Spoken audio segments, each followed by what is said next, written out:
This is New Day. This debate is all about one thing, Jeb Bush. He's had 3 bad debates, one more, and he's not going to drop out of the race, but he'll really be dead man walking. Well, that was conservative pundit Charles Krauthammer saying the pressure is on for Jeb Bush during tonight's Republican debate. So what will Jeb do? Here this morning is Republican strategist Justin Sayfie. Sayfie worked as Jeb Bush's senior policy advisor and chief speechwriter when Bush was the governor of Florida. Justin, thanks so much for being here. So you are a strategist. You know Jeb well. What do you prescribe for him tonight? Do we see more of sort of the mild statesman afraid to kind of break the rules and challenge the moderators, or do we see more of the attack dog going after his opponents? Well, I think you're going to see Governor Jeb Bush talk about his record in Florida, his accomplishments, and lay his case before the people watching the debate about what his vision is for the future. I don't think you're going to see anything dramatically different from what you've seen in the past, but I think he's going to be very forceful in talking about what his vision is for the future and his record as governor. But, Justin, don't we need to see something dramatically different than what we've seen in the past? It hasn't registered in the past. In fact, I believe his poll numbers have dropped after debates.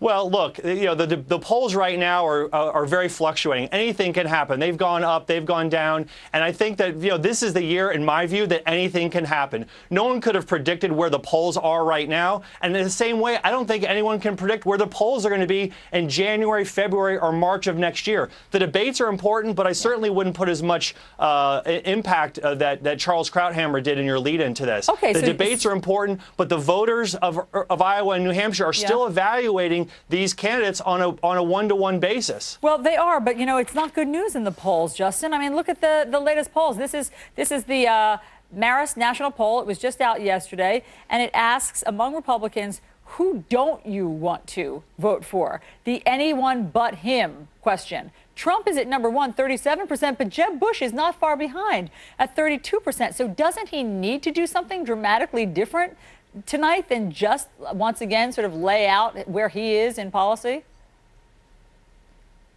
Well, look, that's something that we'll see what he does tonight. I think you're going to see him do the same that he's done before, but I think he's getting more forceful and more emphatic about it. Does he need to do something different? You know, that's great pundit talk. I think that for the fact of the matter is he will show what he's made of. He will show what kind of a leader he will be for our country. And I think at the same time, he's going to keep taking his message directly to the people at the debates, but also one-on-one in all the candidate forums that he's doing in the early voting primary states. He did. And I guess I would just also say voters haven't really settled down on who they are going to vote for. 7 out of 10 voters in a recent New York Times poll said Republican voters said they may switch who their current preferred candidate is by the time they vote. Yeah, it is early days, obviously. Speaking of the New York Times, they have an article out this morning by Maggie Haberman, and it talks about the plans of Jeb Bush's super PAC. They're planning to unleash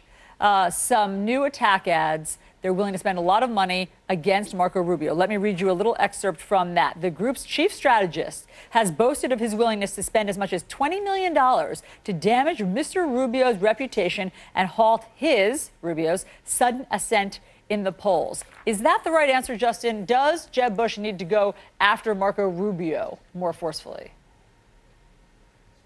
Well, look, I think that he needs to talk about his record. I think that they're always in these campaigns.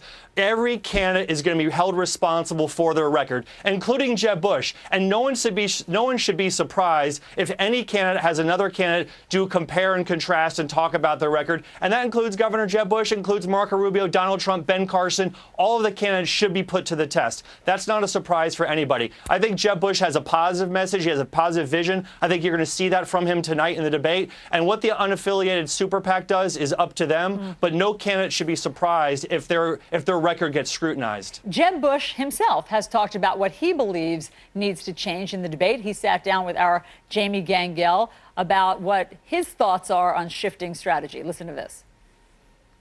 I've got to get better at debating, I guess, or performing, whatever that's called, and I will. I'm a grinder. I'm very competitive, and so I feel good about where we are. You keep saying I'm a grinder. What does that mean? That means I described it as I eat nails before I have breakfast. I'm focused. I'm competitive. I set high expectations on myself. I knew this was going to be hard. He's so tough, he eats nails before breakfast. He doesn't even eat them for breakfast. But is that true? I mean, that's not our impression of Jeb Bush, that he's Rambo-like, but you know him well. Do you think that he needs to show how tough he is? I think he will. I think he will, and I think that as the campaign goes on, the debate performance tonight, other times where you're going to see him on television, I think that when I listen to that clip and watch that clip, that's the Jeb Bush that I know. He's ferocious when he needs to be. He's super competitive, and anyone who counts him out is making a big mistake. And so that's why I think that right now you're going to see the real Jeb Bush. You're going to see competitive Jeb Bush, and you're going to see someone who's fighting for the American people, fighting for his vision for the future, and is willing to do what he needs to do to win this election. Last, Justin, what if he doesn't burst out of the pack? Might you see his supporters, who have thus far been steadfast, go elsewhere and donations start to dry up? No, I don't. I mean, I really think that the people who are with Jeb Bush, they believe in him. They believe that he is the right person to lead the Republican Party in a general election campaign against Hillary Clinton. And I think that most of the people, and if not all of the people that are supporting Jeb Bush, know that this is a long campaign, that the election isn't going to be decided on November 10th, 2015. The first votes don't take place in Iowa until February 1st of 2016. There's a lot of debates. There's a lot of TV interviews. There's a lot of newspaper articles. There's a lot of editorials. There's a lot that's going to happen between now and then. Rick Santorum in 2012 won the Iowa caucus. Newt Gingrich won the South Carolina primary in 2012. Mitt Romney was the nominee of the Republican Party. So there's a lot of campaigning left to go. The people that support Jeb Bush are with him, and they know this is a hard-fought fight, as it should be. We will all be watching tonight. Justin Sayfie, thank you. Let's get over to Chris.